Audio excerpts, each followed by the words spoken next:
Tim, you want to lead us in the sermon? I pledge allegiance to the flag of the United States of America and to the republic for which it stands, one nation, under God, indivisible, with liberty and justice for all.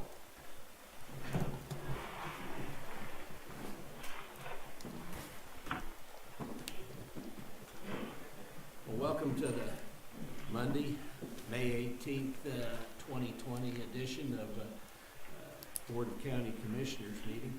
On my left is Commissioner Aaron Mays, who represents District 3. On my right is Commissioner Kevin Cook, who represents District 2, and I'm Bill Rippon, and I represent District 1. So, good morning, everyone. Morning. Good morning.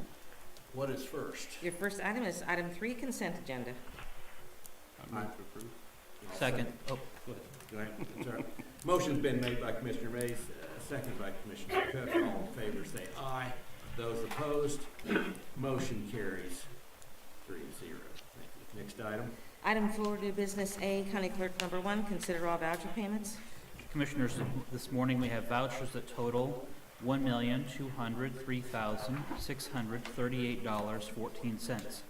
The highlights out of that voucher report are really in 4 categories. We have worker compensation payment of $120,171.77, health insurance premiums of $78,735.21, holding accounts with the state of Kansas for $242,956.13, and then finally the largest category is payroll, $554,215.13. I do not have any questions, so we move for approval. Second. Motion's been made by Commissioner Cook, seconded by Commissioner Rippon. All in favor say aye. Those opposed, motion carries 3-0. Next item. Item A2, consider correction orders. I'll move that we approve the correction orders. Second. Motion's been made by Commissioner Rippon, seconded by Commissioner Mays. All in favor say aye. Those opposed, motion carries 3-0. Next item. Item B, emergency management. Number 1, consider approval of resolution number 2020-32, extending the local disaster emergency declaration signed on March 18, 2020, to continue and remain in effect an additional 60 days to July 16, 2020. Good morning, Commissioners. Aaron Mahan, Shawnee County Emergency Management. I'm here today to ask to extend the current emergency declaration for another 60 days, which will make it expiring on July 16th of 2020.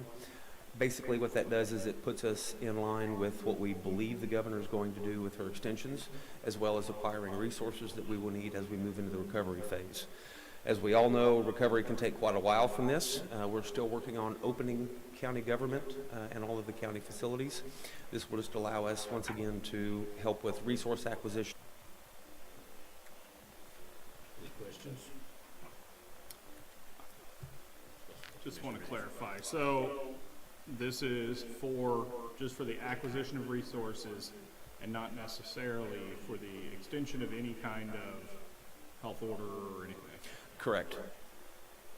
Thank you. I move that we approve. Second. Motion's been made by Commissioner Rippon, seconded by Commissioner Cook. All in favor say aye.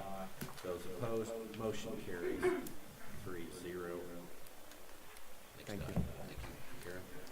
Item C, Health Department. Number 1, consider approval to submit the Kansas Governor's Federal Coronavirus Emergency Supplemental Funding Program grant application to assist with COVID-19 response and recovery efforts for a total request of $548,845 at no cost to Shawnee County. Good morning, Commissioners. Linda Oaks from the Health Department.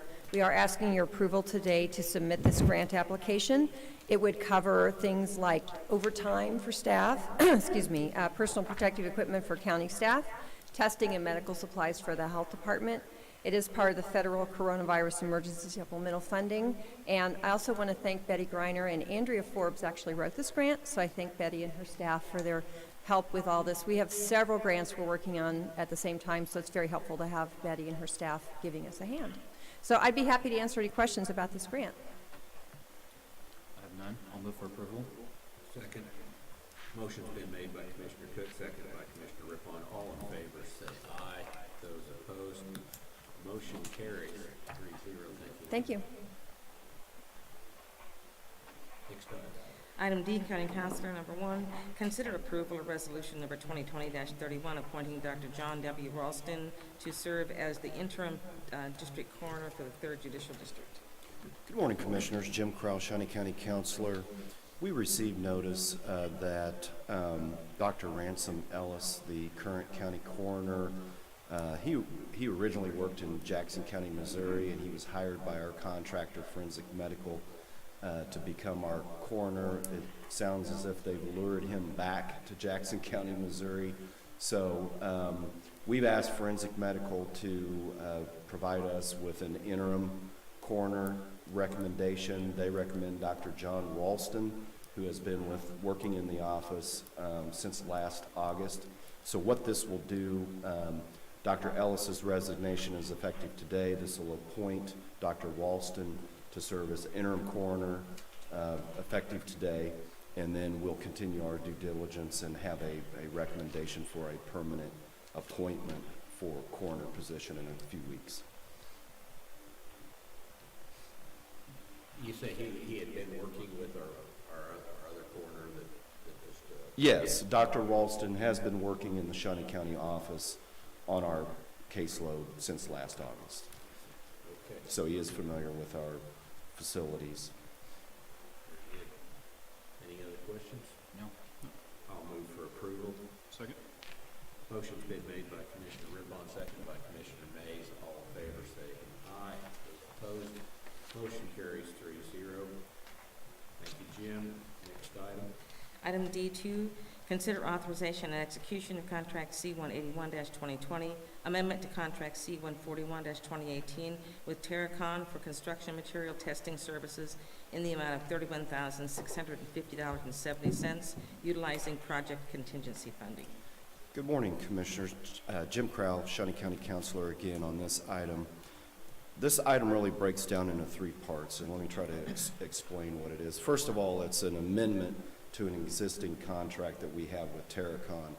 Terracon really serves as our quality control on the project for different aspects of the project. They do construction testing for us to ensure that whatever work is being performed, it's being done within the parameters of the specifications of the contract, so we have a good product at the end. So the first item is related to the parking lots, and we need to add additional money for testing for that purposes for a good reason. We changed the scope in that project from when we originally bid it. We were going to do full depth replacement throughout the parking lot, which would have required really no testing by Terracon because it was an actual full depth replacement. Our construction manager recommended that we attempt to do a mill and overlay. So we milled sections of the parking lot to see if the base would hold for that. And the good news is the base was in much better condition than what we anticipated. And so we were able to set up a method whereby soft areas would be identified. Terracon would come out and confirm where full depth replacement would be needed in certain areas of the parking lot. So the $19,750.70 is to cover the additional construction testing beyond what was originally anticipated for the parking lot to find those areas that need full depth replacement. So we're saving much more money on the parking lot than we're adding and paying Terracon to do construction testing on that portion. The other 2 portions are a quality control item. When we looked at the specifications for certain products, one was the air and water barrier product, and the other is some fireproofing products. The manufacturer recommended that there be adhesion testing done at the time that the contractor who's putting those materials on would be applying those materials and make sure that it's being applied correctly. Sometimes the supplier will do that testing. Our construction manager recommended that we have our own tester do the testing just for quality control purposes so that we could feel comfortable that there was no conflict of interest in the testing being applied. So this would add another $4,500 for the air and water barrier testing, and another $7,400 for the fireproofing testing on the project. And it adds additional scope. I asked them to take a look at the rest of the project and see if there would be any more items like this, and they think this is complete. This should be the last time we would need to amend this contract. I'll be happy to answer any questions you might have beyond that. Just for people viewing, this is all for the Stormont Vale Event Center. Yes. People. Sorry, this is for our renovation project at the Stormont Vale Event Center. I have no questions. None? Yep, I'll move to approve. Second. Motion's been made by Commissioner Mays, second by Commissioner Cook. All in favor, say aye. Those opposed, motion carries 3-0. Thanks. Thank you. Next item. Item E, Sheriff's Office, number 1, consider approval of request to fill an accounting manager position at $29.10 per hour plus benefits with funding from the department budget. Good morning, Commissioners. Shane Hubler, Major with the Shawnee County Sheriff's Office. After a lengthy and extensive search, we finally identified someone we would like to hire as our accounting manager. Upon reviewing his qualifications, he has been in the accounting field for a very long time, has had a lot of supervisory experience as well, and so we would like to move from a step 1 to a step 3 and hire this gentleman effective the 26th. Be happy to answer any questions. Just briefly. We had just reduced this position, did we not, from a 3 or down to a 1, or a 2 down to 1, or am I confusing this with a position that we had just addressed maybe 2 weeks ago? We just, last week, our accountant 1 was upgraded to an accountant 2. Okay. And so this is taking And, it, and this is the supervisor for our accounting office. okay. um, So it's That a different left position. back in January, completely different position, All yes. right. Thank you for the clarification. Just wanted to make sure when we're talking about all the different accounting positions at the sheriff's office, which one we're talking about. Absolutely. I don't have any other questions. I'll move for approval. Second. Motion's been made by Commissioner Cook, seconded by Commissioner Rippon. All in favor, say aye. Those opposed, motion carries 3-0. Next item. Item 5, Administrative Communications. This- Okay. Dusty? Morning, Commissioners. Dusty Nichols, COVID Response Incident Command. I just wanted to let you know we're going to be putting out a clarification on dance studios this afternoon. Originally under the first phase, they were restricted, prohibited, as they fell under gyms and sports. As we look at their operation and what they do, we feel that they still fall under the gym side of it. They should be able to open one-on-one classes following the guidance under the gyms.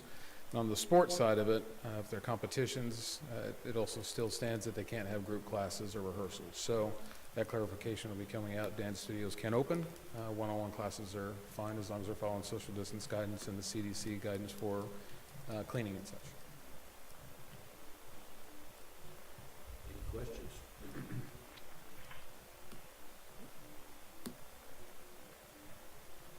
Okay. Well, Yeah. thank you.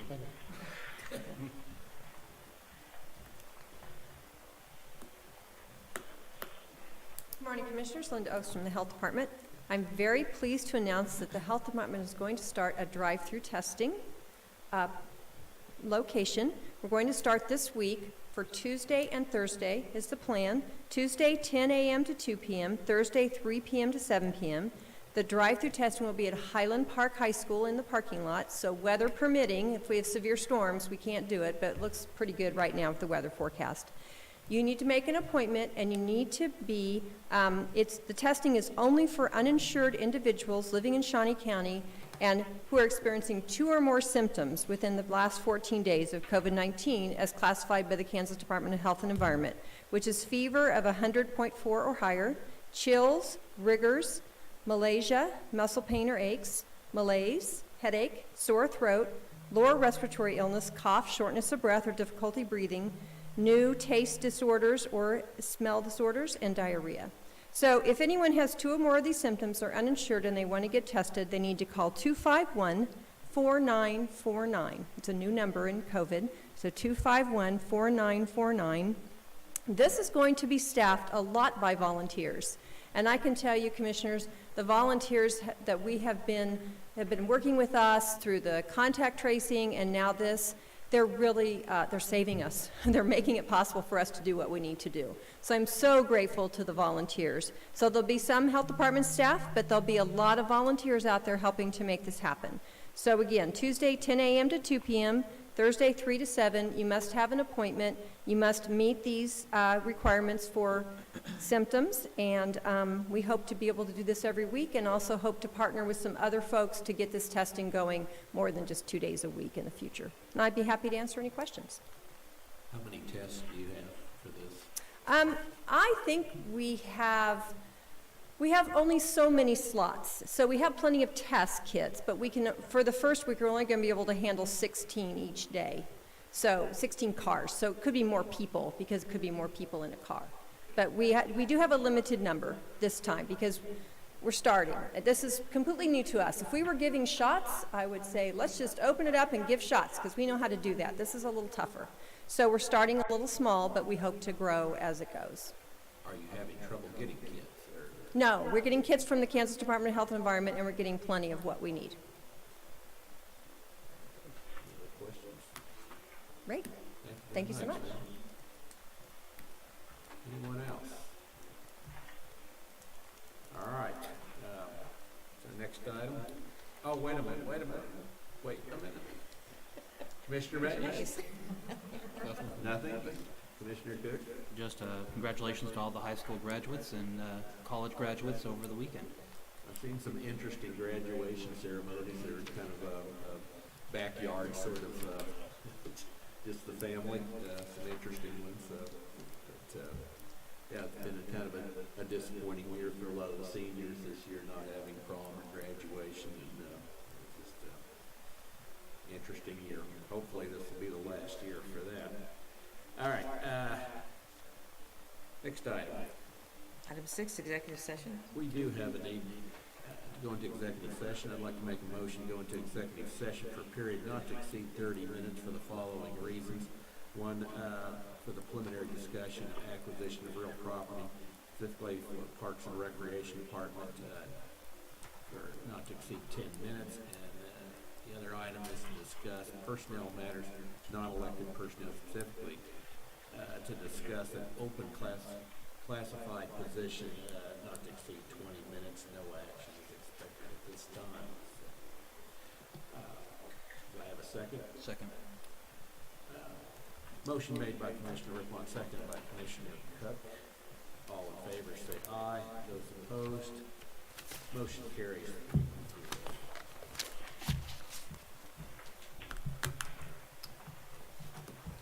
Doing this in the basement. Yeah, I guess. Yeah, they force the sign. Oh, Head I down there. can, We can do that. I will. The whole stack of minutes over there.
Okay, we are back in session, and no action was taken at this time, so no other business. We're adjourned. Thank you.